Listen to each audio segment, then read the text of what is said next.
Good evening. I am happy to have this opportunity to come together and to give a lesson.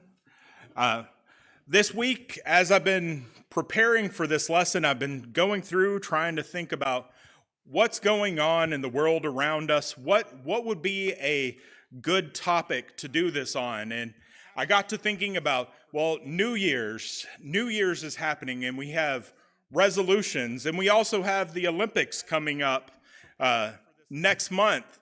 And Paul writes a lot using athletes as an example, and resolution and athletes and the dedication they have go so well together. So I put together my slide and put together my lesson on that.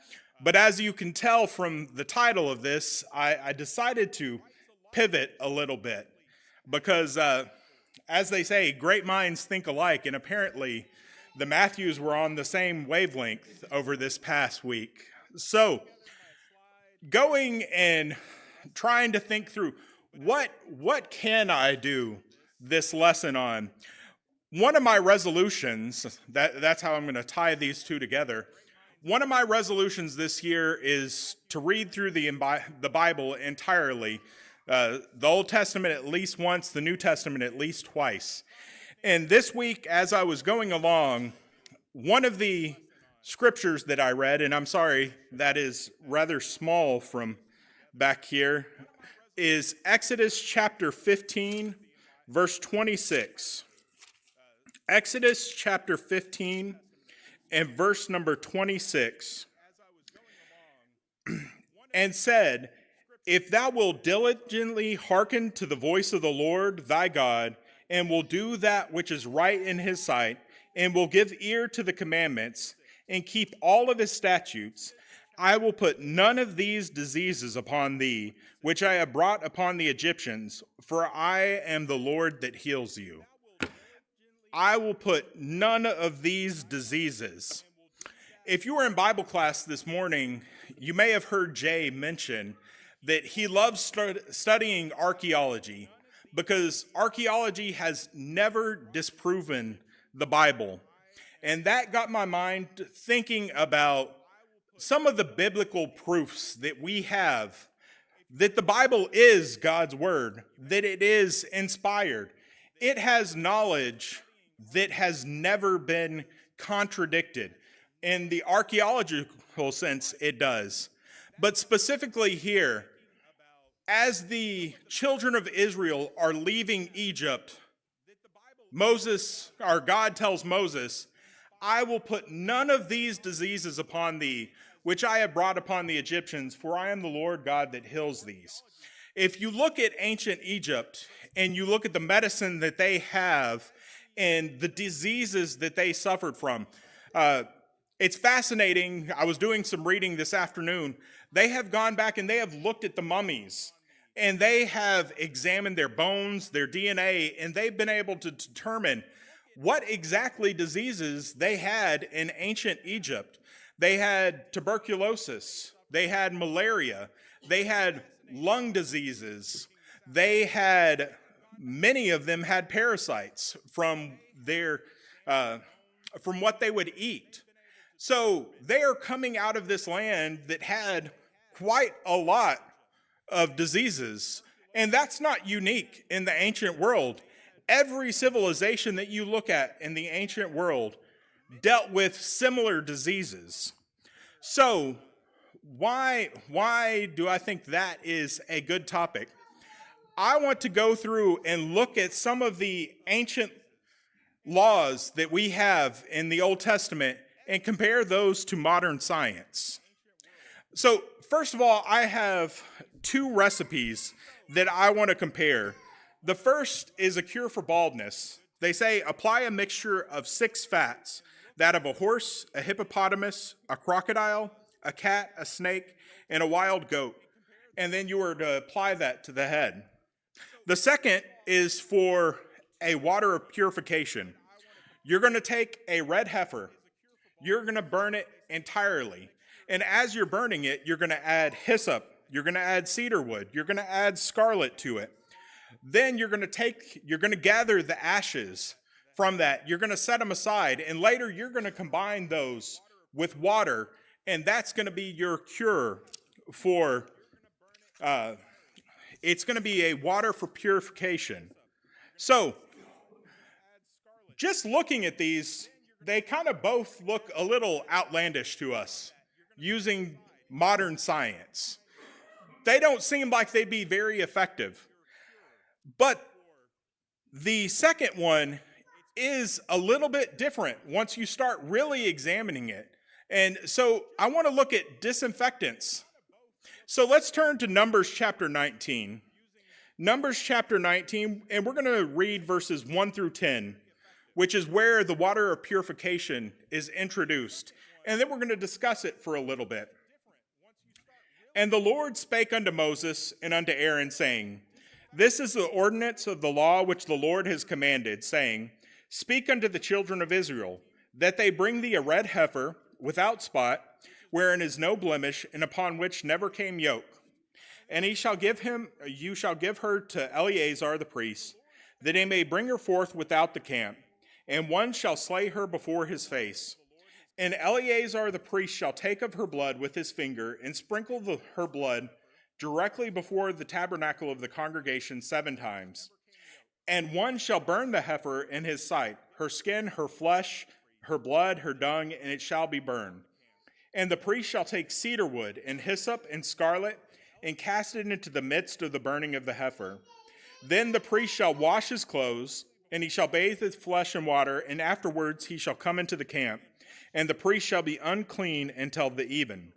And he that burneth her shall wash his clothes in the water, and bathe his flesh in water, and shall be unclean until the even. And a man that is clean shall gather up the ashes of the heifer, and lay them without the camp in a clean place, and it shall be kept for the congregation of the children of Israel, for a water of separation. It is a purification for sin. And he that gathers the ash of the heifer shall wash his clothes, and be unclean until the evening. And it shall be unto the children of Israel, and unto the stranger that sojourn among them, a statute forever. Now, I encourage you to mark here, because we're going to come back to this chapter later and read the rest of it. But some of the ingredients that are mentioned here, burning an animal. Has anybody ever heard of lye soap? Lye soap is made by, they would take hardwood, they would burn it, they would combine it with water, and they would add animal fat, and that would make lye soap. You have an animal being burned, not hardwood here, but that would add ashes that would have some of the same properties. Cedar oil. Has anybody ever cut down a cedar? When I lived in Georgia, we had a cedar tree that we cut down, and that oil got on my hands. It's irritant. It is not comfortable. You are going to scrub vigorously to try and get it off. So you have an irritant. You have hyssop. Hyssop contains thymol, which is a natural disinfectant. When you add all of these together, it is not lye soap because it doesn't have the fat added in, but it's very similar. And we'll watch later and see how that is used. But how did Moses know to make this? We talked about Moses a few weeks ago in class. In Acts 7:22, it talks about he was educated in all the things that the Egyptians were educated in. But we saw that they had diseases there. They didn't have these. That cure for baldness came from the Egyptians. It is no more effective than anything else. So how did Moses know almost 3,500 years ago how to make this? He couldn't have. And it's not just a single thing. What about the importance of blood? Let's turn, well, first of all, who knows the story of how George Washington died? George Washington, in 1799, our first president, he became ill, and he died very quickly after that. And people were surprised by how quickly he died. He died really within about a day. And what happened, George Washington got sick, so they called a doctor.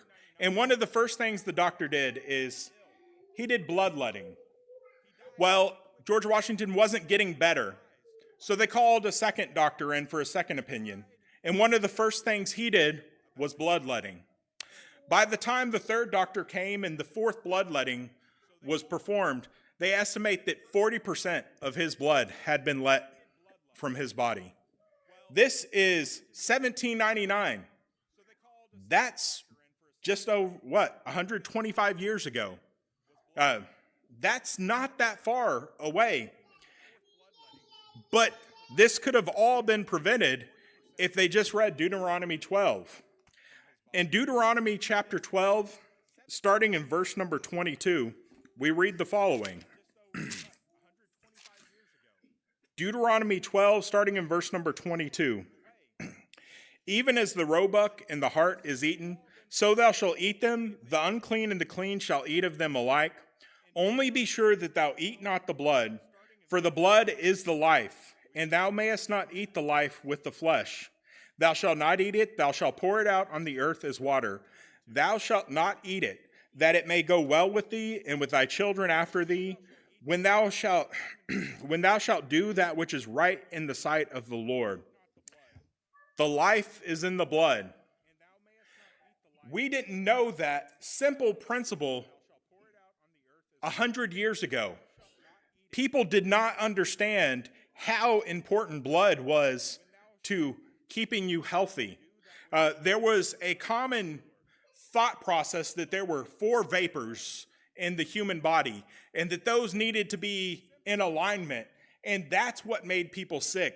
There was blood, there was 2 different types of bile, and there was something else, and they had to be in alignment or you would be sick. That's why they would bloodlet. They would induce vomiting in some instances to try and balance those out. But we read in Deuteronomy 12 that the life is in the blood. What about another idea, the idea of quarantine? I'm sure all of us are very tired of that word. But where does the idea, the principle behind quarantine come from? Let's turn to Leviticus chapter 13. The entire chapter 13 is all about leprosy and how the priests were to examine individuals, and they were to see what part of them is leprous, and if they were determined to have it, we'll read what they are to do. Starting in verse number 44. He is a leprous man, he is unclean. The priest shall pronounce him utterly unclean, the plague is in his head. And the leper in whom the plague is, his clothes shall be rent, and his head bare, and he shall put a covering upon his upper lip, and shall cry, unclean, unclean. All the day within the plague shall be in him, he shall be defiled, he is unclean. He shall dwell alone, without the camp shall be his habitation. I'm going to pause here for a second. There's a few things that we read here. His clothes are to be rent. He is to be shaved. And he is to go out and live in isolation. What do we know now? And as we continue reading, we'll see more on the clothes. We know that diseases can be spread not only by contact with each other, but contact with clothes of those who have been affected. It can hair, you can have it there. So these medical principles that we see today are put forth here.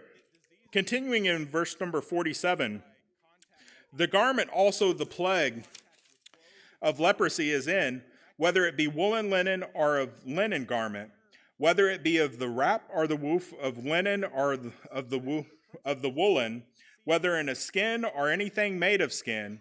And if the plague be greenish or reddish of the garment, or in the skin, either in the wrap or in the woof or in the things of the skin, it is a plague of leprosy, and it shall be shown unto the priest. And the priest shall look upon the plague, and shut it up that hath the plague 7 days. And he shall look on the plague on the 7th day. If the plague be in the spread of the garment, either in the wrap or the woof or in the skin or in any work that makes of skin, the plague is a fretting plague. It is unclean. He shall therefore burn that garment, whether wrap or woof, in the woolen or in linen or anything of skin, wherein the plague is, for it is a fretting leprosy, it shall be burnt in the fire. The knowledge that plagues can be spread using clothes, and they would set those clothes aside and come back later and look at them again. And if it was discovered that it is spreading, burn it. You can't save that garment. This, in the ancient world, was entirely unknown. In verse 53, and if the priest shall look and behold the plague be not spread in the garment, either in the wrap or the woof or in anything of the skin, then the priest shall command that they wash the thing wherein the plague is, and he shall shut it 7 more days. And the priest shall look in the plague. After that it is washed, and behold, if the plague has not changed its color, and the plague has not spread, it is unclean. Thou shalt burn, thou shalt burn it in the fire, it is fretward, whether it be bare within or without. And if the priest looks and behold the plague be somewhat dark after the washing of it, then he shall rend it of the garment, or out of the skin, or out of the wrap, or of the woof, and it shall appear still in the garment, either in the wrap, or in the woof, or any of the things of the skin. It is a spreading plague. Thou shalt burn that therein the plague is with fire. And the garment, whether wrap or woof, or whatsoever thing of the skin, it shall be that thou shalt wash it. If the plague be departed from them, then it shall be washed the 2nd time, and it shall be clean. It is the law of the plague of leprosy in the garment. I'm going to pause there. So there's this incredibly complex thing that they would look at. They would look at, how is this spreading? What's the color of it? Has it grown? They would wash it, and they would then set it aside for a longer time, and they would look at it again. How did Moses know this? How is it possible the children of Israel could have known this when leprosy was common in Egypt and they did not use these same things? The only way that they could have had this knowledge is from God. And in fact, in the 1700s in Norway, they had an outbreak of leprosy, and they were studying it. How can we prevent this from spreading? And eventually, after it had gotten very bad, they decided, we'll try anything. And one of the things they tried was quarantine. They had the lepers move to a colony by themselves. And that leper colony stayed there. And leprosy started decreasing in Norway. And after a while, they came back and said, well, leprosy is no longer a problem. Let's welcome them back into society. Well, what jobs do you think people who don't have close ties to a community might be pulled toward during that time frame? They became door-to-door salesmen. I'm not joking. That is what they did. And what do you think happened? Leprosy exploded. It wasn't until the invention of the microscope, when they realized that there are germs that are spread by contact, that they went back and enacted, I have it in my notes, it's in essence the Norway Leprosy Act. And in just 60 years, the number of lepers dropped to 69. And leprosy is pretty much abolished in the modern world today. Of course, we have medicine that can treat it, but without that medicine, that is the only way to stop the spread of leprosy. So what else? Speaking of the spreading of disease, we're going to go back to Numbers chapter 19. But before we do, I want to introduce you to somebody. This is Dr. Semmelweis. Dr. Semmelweis, and some of you may know him, especially some of you in the medical field. He was a doctor in Vienna in the 1840s. he would deliver babies. That was his job. And he got hired in this hospital in Vienna. And there were two different sides to the hospital. There was the side with the doctors, and there was the side with the midwives. And as he's going along, he's very distressed to see 18% of the women who came in on the doctor's side passed away. But he was looking on the side with the midwives, and 2% passed away on the side with the midwives. And he was trying to figure out, what could this be? In fact, women started referring to it as the door of death. They would rather have their babies in the street than go in where the doctors were, because they knew that they might not come back. And this was very distressing for him. He was very compassionate to these women. And so he started looking at all of the different things that they did differently on the doctor's side than what they did on the midwife side. He tried multiple different things. Eventually, he went on a vacation to clear his mind, and he came back and he found out that one of his friends had passed away. His friend had been conducting an autopsy and had cut his hand. And they said that he grimaced with pain but continued to perform the autopsy. Now during this time frame, they didn't know about hygiene. They didn't wear gloves. His friend quickly became ill and passed away a couple days later. And it hit him, the autopsies. These doctors were performing autopsies on different patients before they would then go and deliver babies. I can see grimaces in the audience today. That is medicine 101. You do not do that. That is a quick way to spread infections. But in the 1840s, they didn't have a microscope. Germs, they didn't know what those were. They still believed in the 4 evil vapors theory for the most part.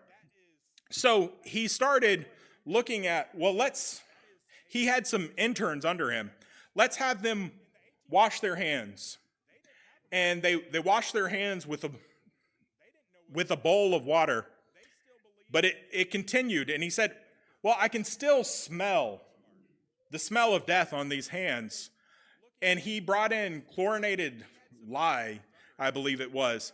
And chlorine, we now know, is great for killing germs. So they would wash their hands in this. And almost immediately, the death rate for his team dropped to 2%.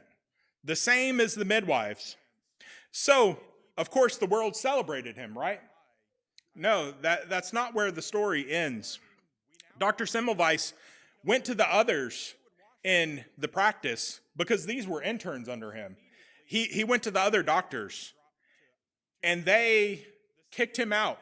They did not want him practicing there. How dare he say that they may be the reason that these women are dying? So they kicked him out. He moved 150 miles to Budapest, where he opened up his own practice and replicated the results. So he published these results, sent them to doctors all over the world, where they were completely rejected.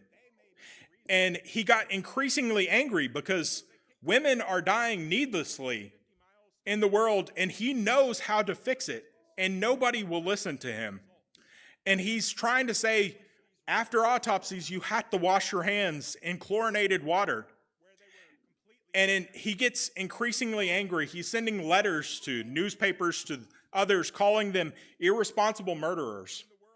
So some of his so-called friends in Vienna invite him back to tour a new hospital that they're opening.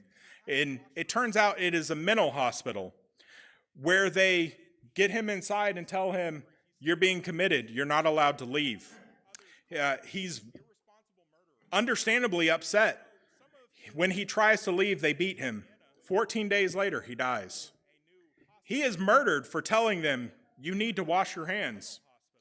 And it's not much later that the microscope is invented and that they determined, yes, those autopsies, you are getting germs on your hand and you are bringing them in contact. And he's widely celebrated now, but he was killed for saying this. But if they read Numbers chapter 19, starting in verse number 11,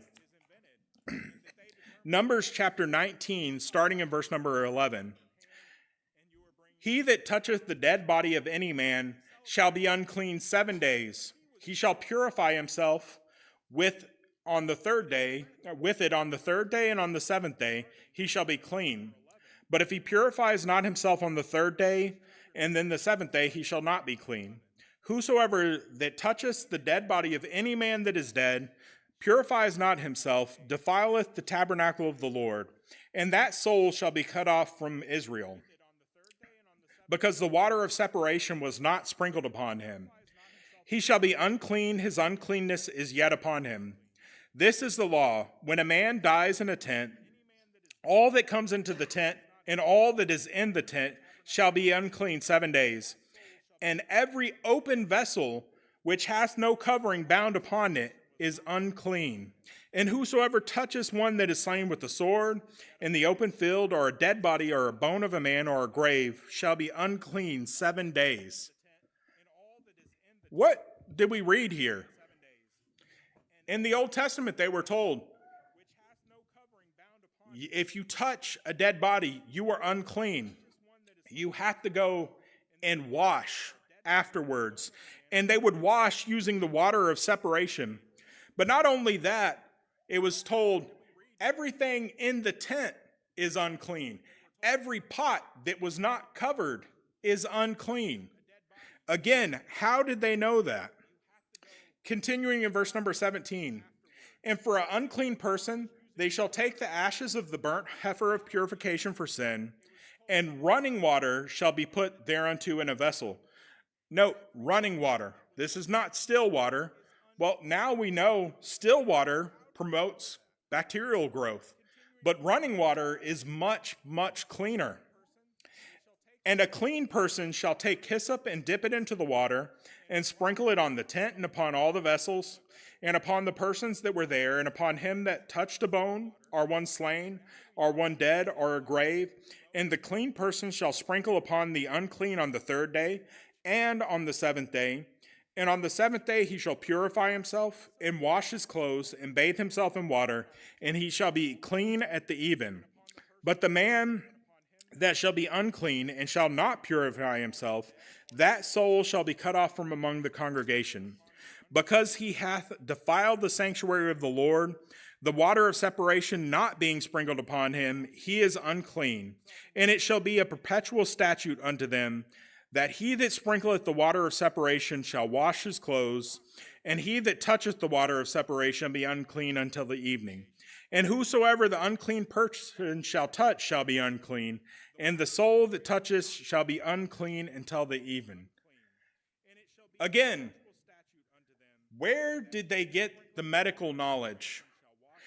It's fascinating to me that the more you read the Bible, the more things you find that you never thought about. Where could they have got it? We saw the founding of this nation. Our first president, he died from bloodletting.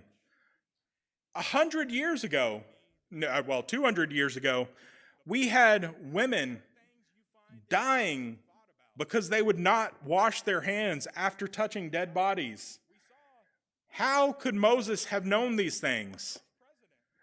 There's no way that he could have known. And these are not the only examples.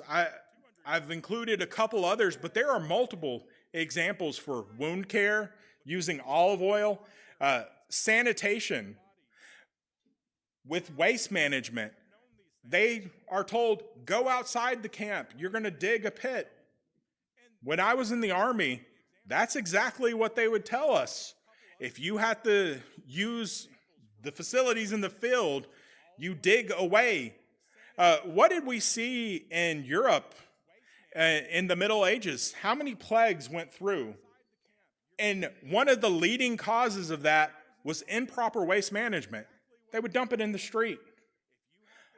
And we're looking at all of these things today, and we're saying, This is disgusting. I can't believe that this was happening so recently ago. But 3,500 years ago, Moses had laws telling them how to do this. He talked about clean versus unclean animals, which now we know that pigs and shellfish in warm climates are carriers for parasites. And if they are not carefully prepared and refrigerated afterwards, you have all kinds of parasites and worms that you can get from those, which again were common in the Egyptian world. So how did Moses know this? He was educated in those things of the Egyptians, but he had more knowledge than them. The only possible explanation, when you take all of these in combination, you take that with the archaeological evidence, the historical records, all of the different evidence that we read about in the Bible, is that the Bible is true. The Bible has knowledge that it should not have had, just based on what was around it. And if the Bible is correct on those things, think about some of the problems that we have in our country today. There's an epidemic of sexually transmitted diseases going around the world. But if you practice the biblical model, is that an issue for you? We look at alcohol and drug use, and we know that it is bad, but the Bible's been saying that it's bad for years. How much cleaner and healthier is the Christian life than the lifestyles we see those living in the world around it, if we're just following biblical principles? And these are things that many do not want to follow. But brethren, if the Bible is true on our bodies, on archaeology, it's also true on our spiritual needs. And I haven't gone over today what you have to do to be saved. But we know that here. We've had multiple studies on this. We know that you have to hear the word of God, Romans 10:17, that you believe what is preached, Mark 16:16, that you confess that Jesus is in fact the Lord and the Christ, and then that you repent, Acts chapter 2 and verse 38, and you are baptized, again Acts chapter 2 and verse 38. And then if you live that life in accordance with what we read about in the Bible, Revelation 2:10 tells us that if you're faithful unto death, God will give you a crown of life. I know that's a very quick telling of it, but if you have more questions on what you need to do to be saved, there are multiple people here that would love to have studies with you. We're doing it constantly with different individuals. Maybe you're somebody here and you've had doubt about the Bible. You're a Christian, but you've been straying from what it says. Whatever your need, we ask that you come as we stand and as we sing.